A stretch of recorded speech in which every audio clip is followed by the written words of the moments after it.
Mr. Zollinger, Here. Ms. Boyajian, Here. Mr. Streb, Here. Mr. Langill, Here. Ms. Clevenger. Here. Okay, all 5 board members are present. For any action we take tonight, 3 of the 5, a majority, will need to vote for any action we take for that to take effect, just so everybody knows that's here today. The next item we have is the minutes for consideration. Our last meeting was on January 24th, 2023. We've been given those to review in advance of the meeting, so I would entertain a motion and a second to approve those minutes. Motion to approve. Second. Okay, and we'll call the roll for approval of these minutes. Ms. Boyajian, Yes. Approve. Mr. Langill, Yes. Mr. Zollinger, Yes. Ms. Clevenger, Yes. Mr. Streb. Yes.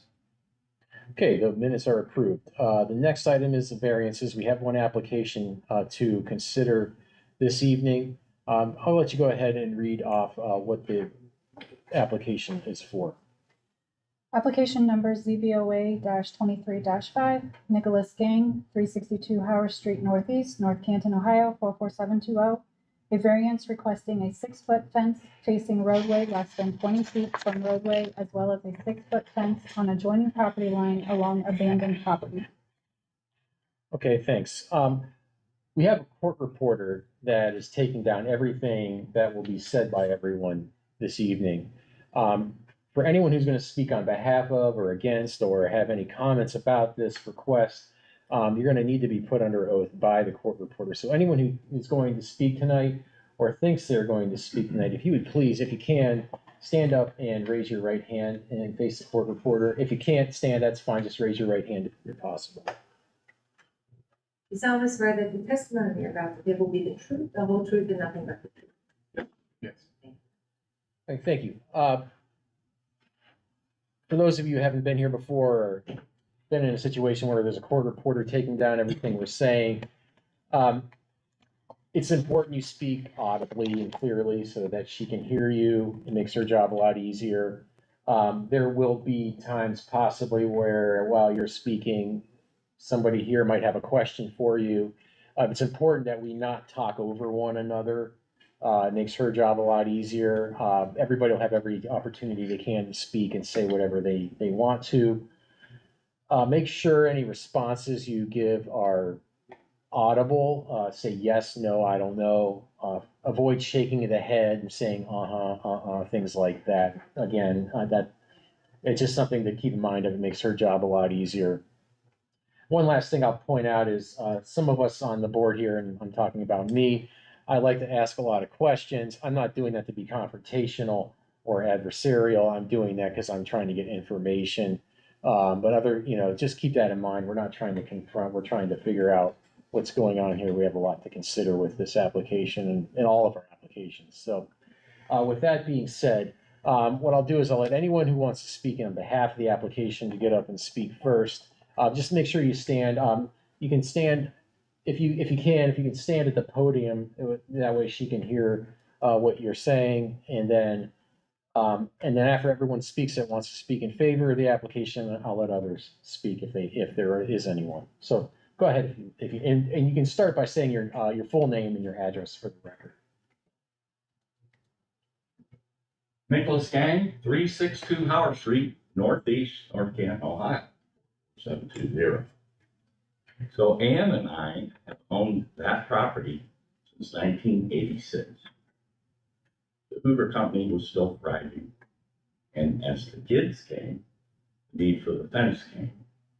So eventually, a 6-foot fence was installed, and that was close to 30 years ago. With the early April windstorm, I lost 80%. So I replaced it with what was there, 6-foot wood. And that's when I got the letter from you folks about the ordinance. So you'll see in my packet that based on our location, The lot to the north of me is empty. There's truck traffic all day that comes out of the Hoover building and turns on Howard. There's a slab of concrete on the sidewalk that's busted because they can't make the turn, which exposes a hazard to the city. We're not sure about the future development of that open space. To me, or the space to the south of me, those houses have finally been demolished. And really, to put a 4-foot there, it's not gonna work. I mean, part of the reason I put a 6-foot is because I didn't have to stare at the building, especially portion of the warehouse with broken windows. It's been that way for decades. Sure, there may be an avian issue there because it's never been repaired. That with our grandchildren every week, you know, it's. And then when I got the letter, I started looking around the city and I'm seeing 6-foot fences within 20 feet all over the place. I'm like, I don't understand why I'm being called out. When after 30 years of a 6-foot fence during a repair, that now I have to change it. So we asked for a variance. Yeah, I mean, I can tell you, like, one of the issues is when you put that first fence in, I don't know what the ordinance said. And I don't know what the permit requirements were back then.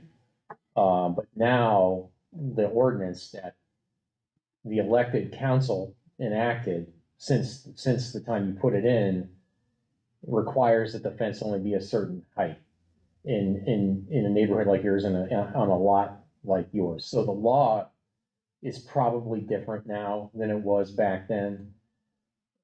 Did you happen to request a permit when you erected the fence? No, I didn't realize that I needed one since I was doing replacement. I never had one to begin with. So I did file a permit, trying to play nice. And that's when, you know, the ordinance came in about the height and the location. And then again, when I look down my street and I see 6-foot fences, I don't understand Yeah, I mean, why that is. like I said, I don't, those fences, for all I know, I don't know, I don't have information on them, but they're probably were put in place when the law was different. So it's not an apples to apples comparison now. And the fact that you replaced, and if somebody tells me I'm wrong about this, the fact that you just replaced the fence doesn't matter. You still needed to get a permit. Is that correct? That is correct. And that's why I filed. Oh, yeah, okay. You filed it after the fence was put up? I did. Okay. Did you have a contractor install that fence? No, my son, some friends. Okay. Yeah, because So, and I know the fence in one particular is not that old. It's still got the fencing company's emblem on the front. And it's 3 doors down. it's a 6-foot fence. Yeah. Do you know that address? If you pull it up Taft, you probably see it on Google. I don't know the address. It's on tap though. Okay. Was that one of the examples provided in your packet? No, No. not exactly. But, you know, and I understand their needs because they're right there by the loading docks. You know, my situation is similar.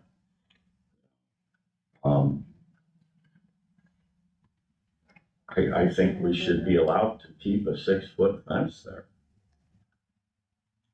Does anybody know the future intent of that empty space to the north of me?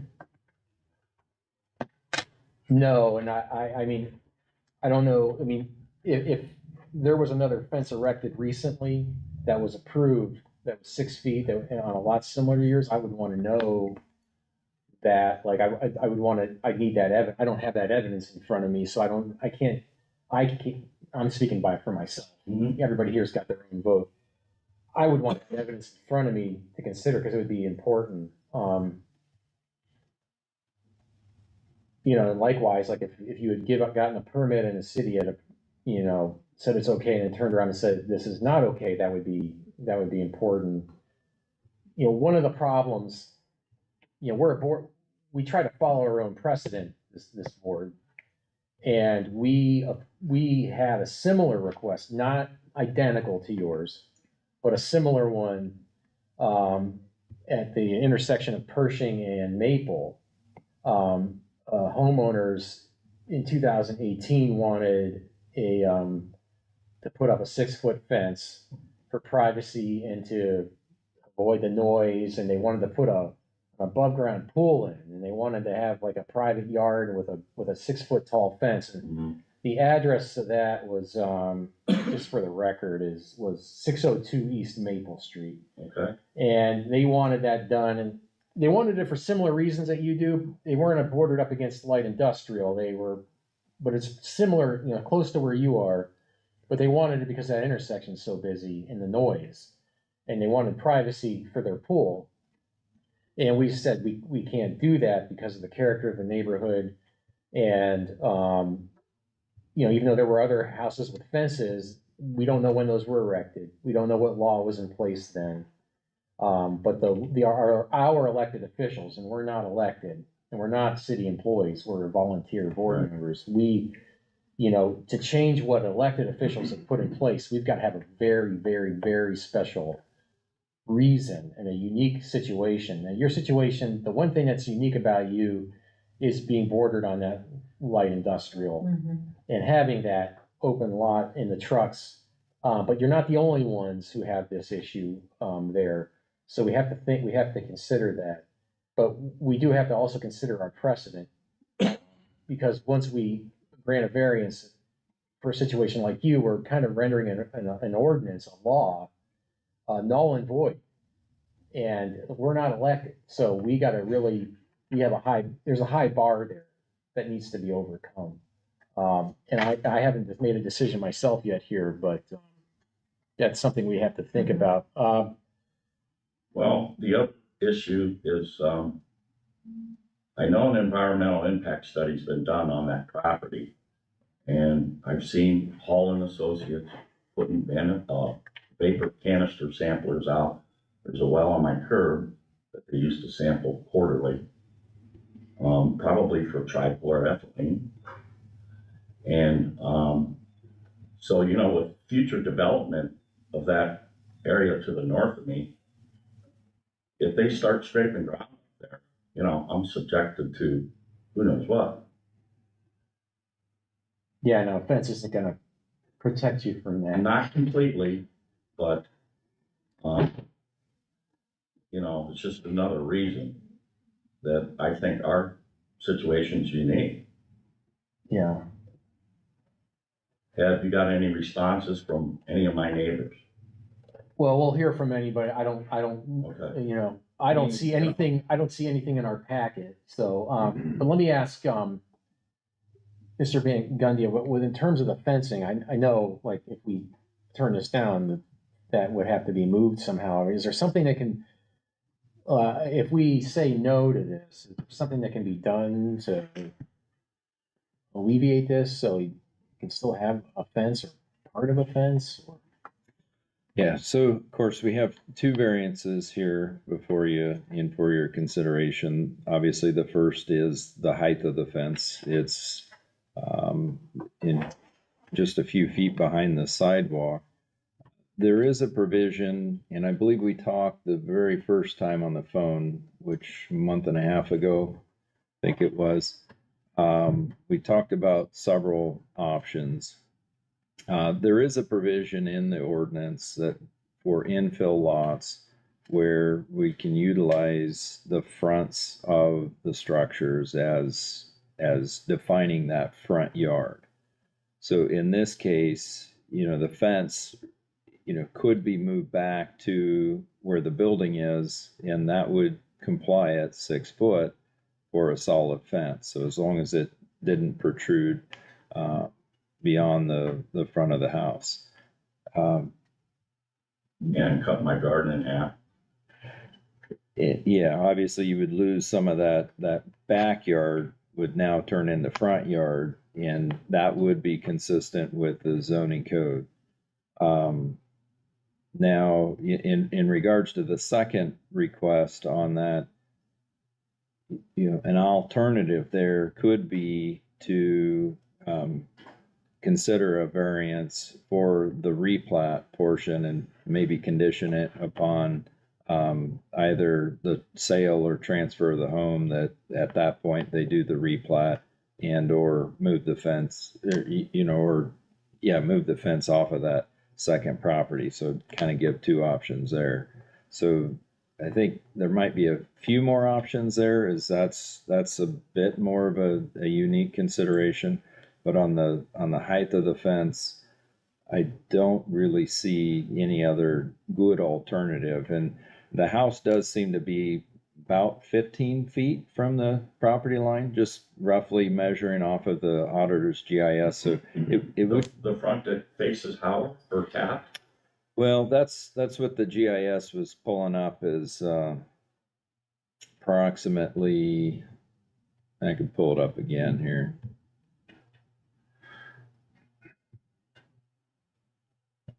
From Howard, the front of your house from facing Howard, would that be 15 feet? You think? Yeah, approximately 15 feet. So moving the fence back still would be a little less than the 20. So you're not losing a full 20 feet of yard. Obviously, if you have a garden in the back, that doesn't help your garden, but it is less than the 20 referenced in the black and white language that was cited in the letter. Well, I spent my tax return on this fence. That's needed replaced, and I was waiting for lumber costs to come down, which didn't seem to happen. So, I'm thinking I'm adding curb appeal, making the neighborhood a little nicer looking. And so I would ask that this be granted. Question for you, Mr. Yang. Yes. You indicated that you lost 80% of the fence. What happened to the other 20%? It was still up. Is this still up? So is this a fence replacement or a fence repair? The entire project was replacement. The fencing to the south did not come down, just along Howard and a portion of the side yard. The wind actually snapped the post at the ground level. So, had to dig holes and chopping things down to make that. And you said that the portion of the fence on Howard was intact after the storm? No, That's the part that needed to be replaced. correct.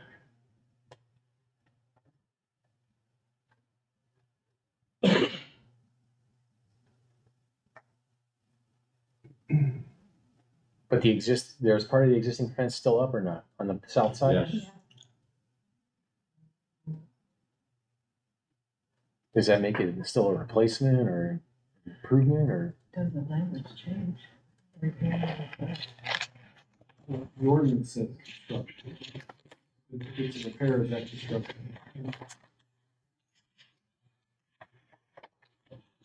To me, repair is not construction.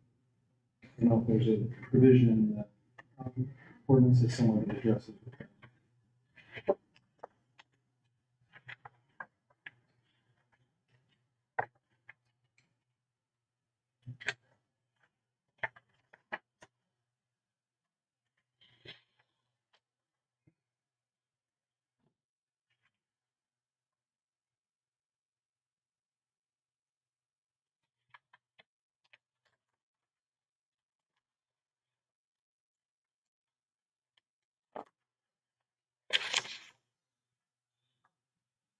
Yeah, it's not uncommon to see these 18-wheelers pull into that lot to the north end. So, And I know with that much open space, the way the city's been developing, it's probably not gonna take long.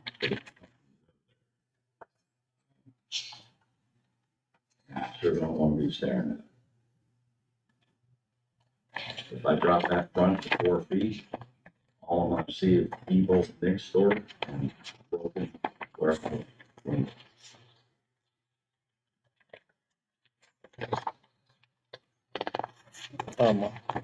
So we're looking at the ordinance at the moment, but while we're doing that, does anybody else have any other questions?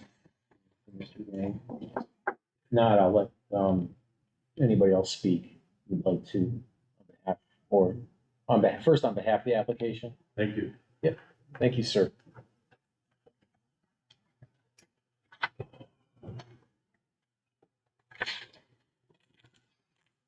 David Matheny, 155 Briar Street Northeast. So I challenge you to look into the ordinance and determine whether or not this is a repair or a replacement. That we're going down the path of a resident repairing, improving, or upgrading what was there existing for 30 years. We're telling the rest of North Canton, don't fix your fences, don't repair your fences, don't replace bad panels. Because now you're gonna have to hear other laws. Now, the example that you gave on East Maple, I was here for that meeting. I believe that's not a similar case. That was people that wanted to build a brand new fence, put it up against the sidewalk, and it was also going to block the view of neighbors backing out of their yard, and it was creating a safety hazard. Which none of this fence is causing that. Obviously, it's been there for 30 years. Because Mother Nature chose to knock it down, we're telling residents that they can't repair and replace their fence. I think that's not the intention of this ordinance. Thank you, sir. Does anybody else wish to speak? I'm gonna-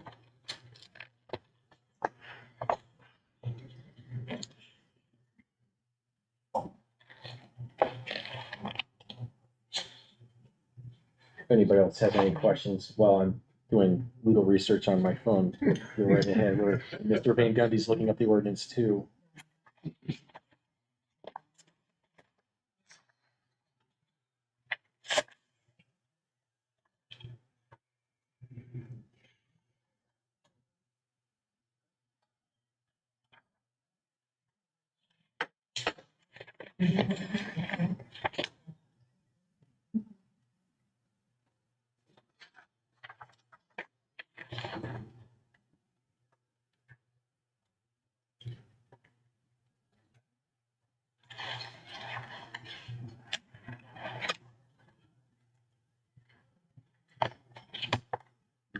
Have a couple of things here.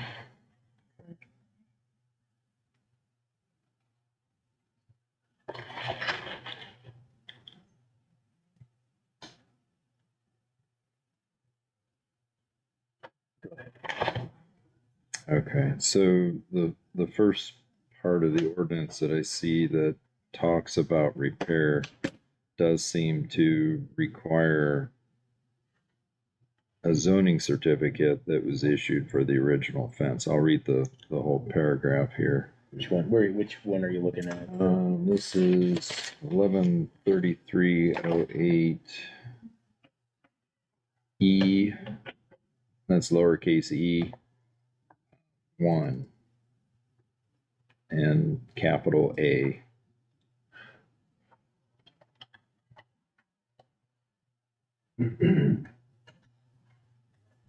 It's titled zoning certificate required.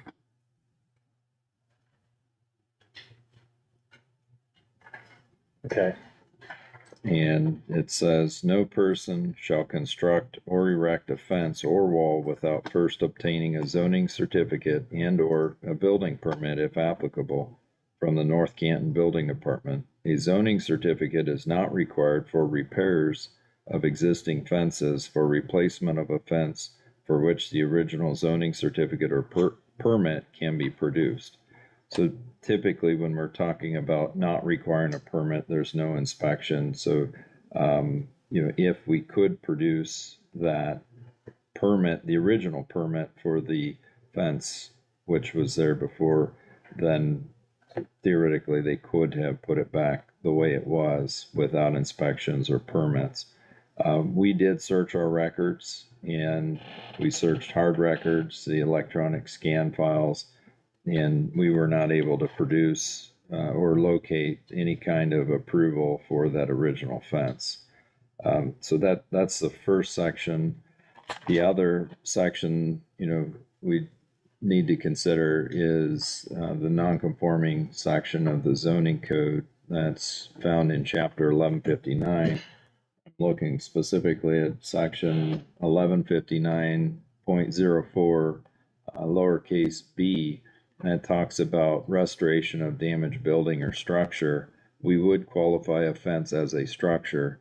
And it reads, if a non-conforming building or structure is damaged or destroyed by any cause, those portions so destroyed or damaged may be restored to the original footprint and floor area of the building or structure, provided the cumulative replacement costs do not exceed 50% of the replacement costs of the building. I lost you, I'm sorry. What was the last? Provided that cumulative replacement costs do not, Exceed thank you. 50% of the replacement cost of the building or structure at the time of such damage. Any restoration that exceeds the original footprint and or floor area shall be constructed in a manner that conforms to the regulations of the district in which the structure is located. All repairs and restoration shall be in compliance with the following conditions. 1. A zoning certificate authorizing such restoration shall be obtained. 2. Such restoration shall be completed within a period of 1 year from the date of damage or destruction. 3.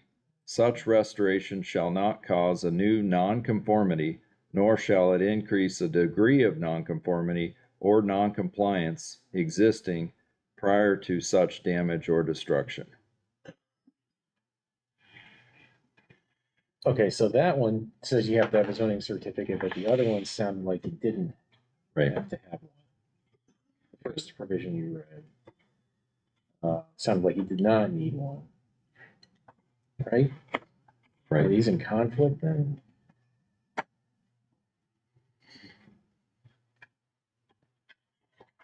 We would generally look at this as a general rule and a more specific rule back in 113308. Yeah. Let me ask you this, Mr. Gang, just to make sure you speak so she can hear you. The fence that you put in here recently, is it the same dimension, same footprint as the other fence It then? is, exactly. Did you get a permit when you erected the first fence? Do you recall? I don't remember, it was over 30 years ago. Did you have a contractor install the first fence? No. Or you did it yourself? Do we know what the ordinances said 30 years ago about construction of a fence there? It might have been applied then. I mean, How about the word alteration versus repair? Would that have any effect on any of this? But was anything altered? It was just simply Say replaced. again, PJ. Sorry, but was anything altered if it was simply replaced of what was existing? Depends on the definition of alteration. Right.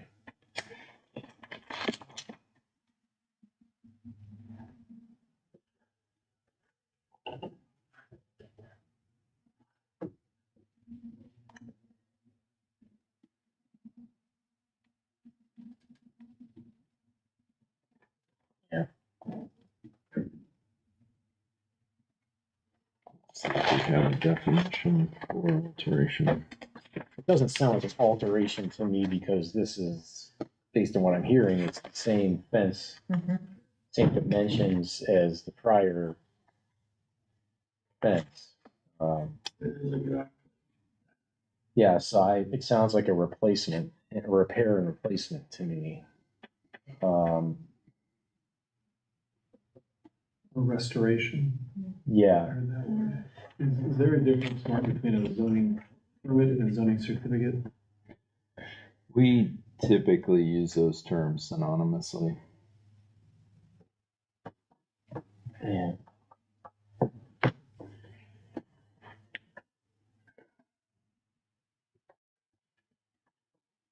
Well,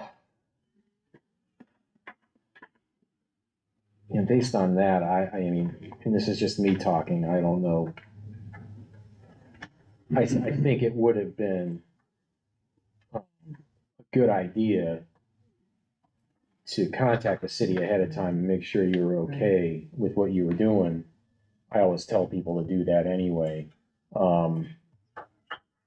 It's next time you want to do any kind of improvement to your property, I would, Sure. yeah, suggest you do that. Don't think you can just do anything.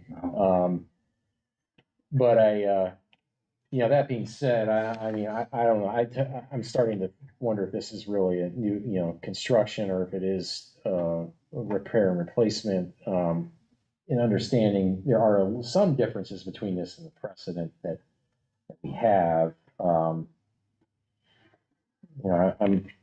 I'm starting to think that maybe we should grant these variances, but I don't know if anybody has any thoughts or any questions.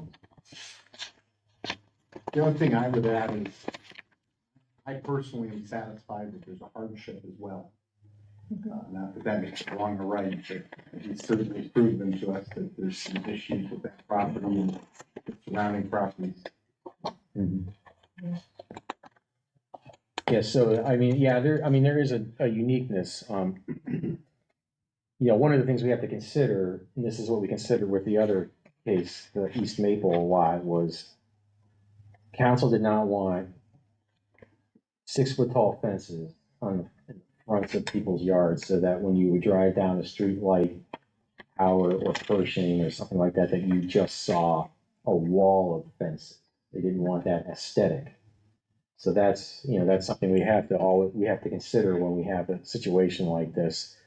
And that we have to consider that, because the next time somebody comes and asks for a 6-foot fence, they're gonna ask about this case, and why is this one different than, why theirs is different than this one. So we have to consider the uniqueness of every situation, especially when we've already turned this down somewhere else.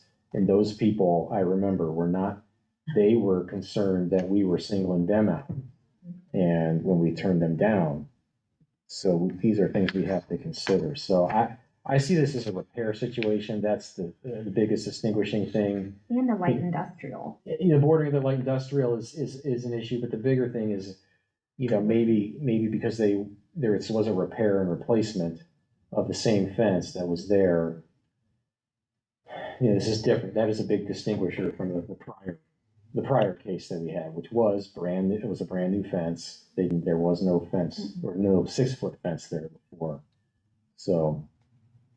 Well, as you go down Howard and then turn on Taft too, you can see where the repaired fence blends right into the existing fence that was there.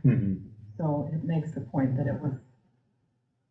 I actually did not. Yeah. I drove around a lot before I came here, and I did not notice that. I didn't look at the south side. I didn't think It's a to. unique setup because you enter on Taft. So you tend to forget where you're facing the front of the house. Yeah. It's actually Howard. Yeah. So to your point, when you go down Taft and see the sideline of it, it does Yeah. all connect. Okay. Anybody else have any other questions or anything? If not, we'll call the question. I'll make a motion to approve both variance requests, and there are 2 of them.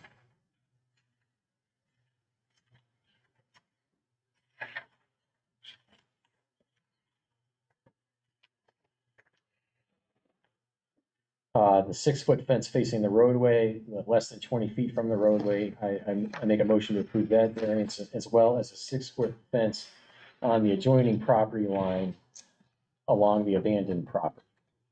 I'll make that motion. Second. Okay, with that, we'll call the question a vote. A yes is in favor of the variance, a no is against. Mr. Strub, Yes. Mr. Zollinger, Yes. Ms. Clevenger, Yes, Mr. Lamuel, Yes. Ms. Boyajian. Abstain. Did you get that extension? Okay. Thank you. So the variance is approved by a vote of with 4 in favor and 0 against and 1 abstention. And both variances are approved for the record. So with that, we are concluded with that item of the agenda. I have appeals on the agenda. There are no appeals that we have to consider. Correct. That's correct. Okay, so then I'll make a motion to adjourn, second, Second. and we'll just do a voice vote, all in favor. aye. Okay, we are adjourned.